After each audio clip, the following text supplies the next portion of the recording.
Olá, fechando o nosso assunto sobre intertextualidade, vamos falar agora na nossa aula 6 sobre os tipos de intertextualidade.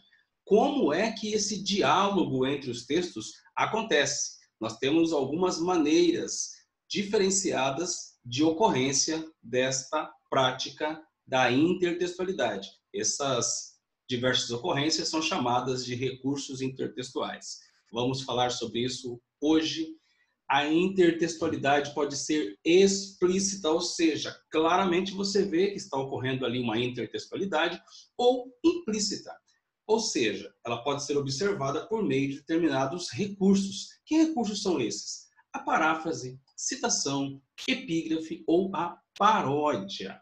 Vamos adiante para vermos aí alguns tipos. Então, só para você ver aqui, né? Opa!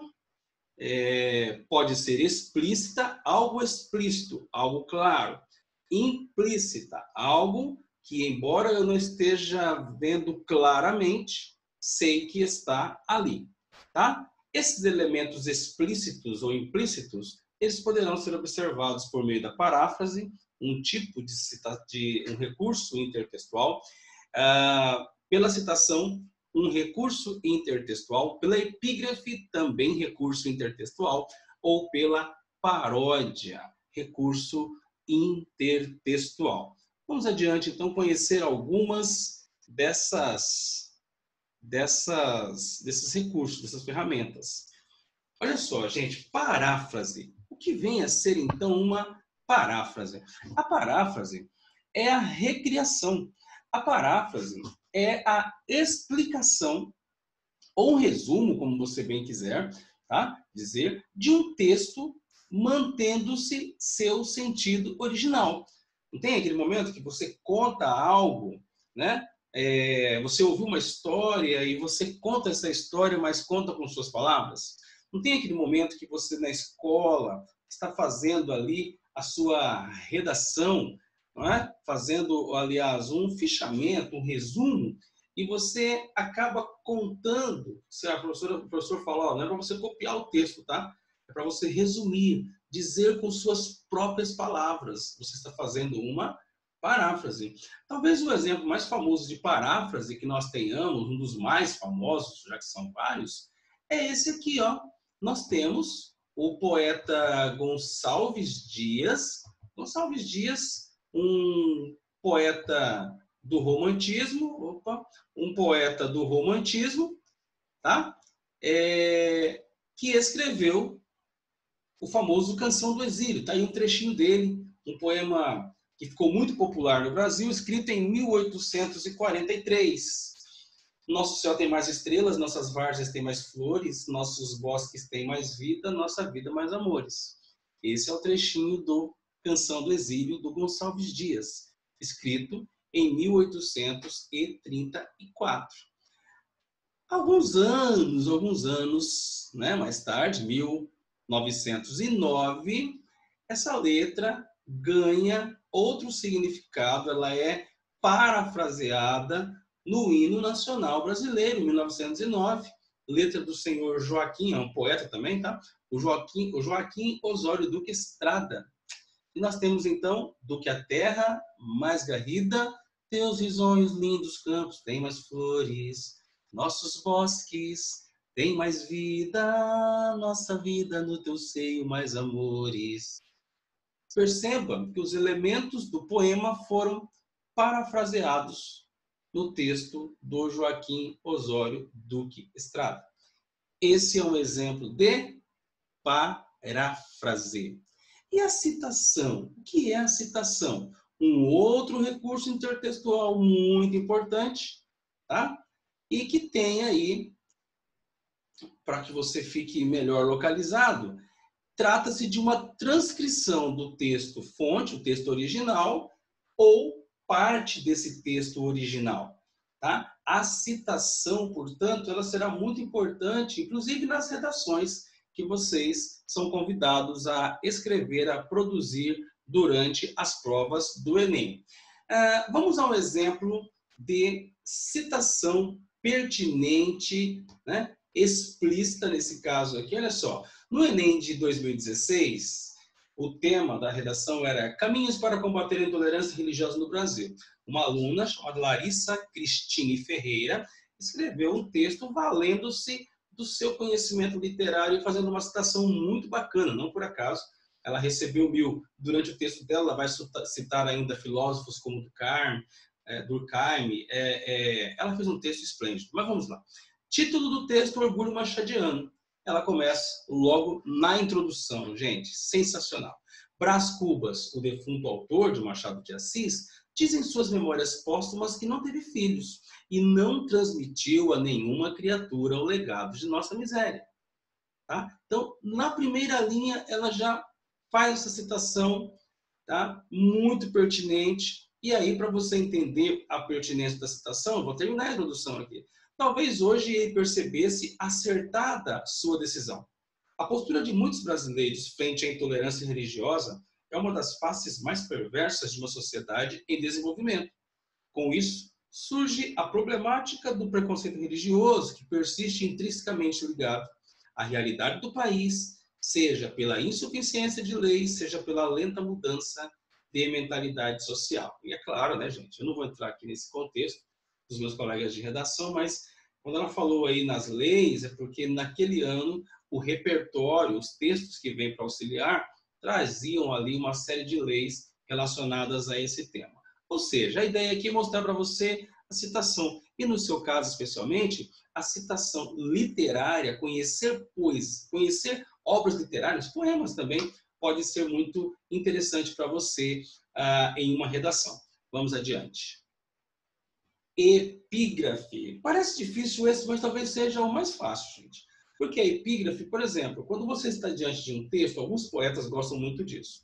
Então, vou escrever um poema, ou você vai escrever um poema. Aí você lembra, poxa, mas eu gosto tanto daquele poeta, né? Eu gosto tanto do Cazuza, eu gosto tanto, sei lá, escolhe aí o Chorão. E aí, antes de começar a escrever o seu poema, cara, o Chorão é um grande poeta. Antes de você começar a escrever o seu poema, você pega um trechinho que você gosta ali, histórias, nossas histórias, dias de luta, dias de glória, epígrafe. E aí você começa a escrever o seu texto. Percebeu como que o negócio fica legal? Você pega um trecho de alguém que você admira, um poema conhecido, põe no início do seu texto e escreve o seu poema. Isso é uma epígrafe. Isso aconteceu também com ele, Gonçalves Dias. O Gonçalves Dias está em todas, né, cara? O Gonçalves Dias, no seu conhecido poema Canção do Exílio, ele escreve uma epígrafe. Então, olha só, antes de começar, minha terra tem palmeiras onde canta o sabiá, e as aves que aqui gorjeiam não gorjeiam como lá, ele escreveu esse trecho aqui em alemão, língua, idioma que eu não domino, por isso temos aqui a tradução.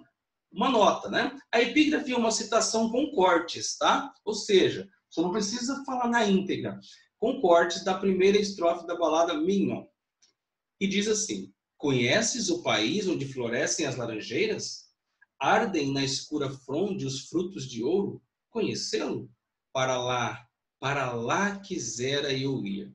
Essa tradução é do Manuel Bandeira, tá? Então, o que o Gonçalves Dias fez? Está no texto original.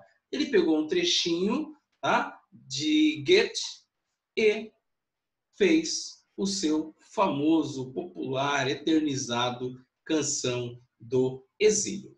E indo agora para o nosso último exemplo de recurso intertextual, nós temos a paródia. Paródia. O que é a paródia?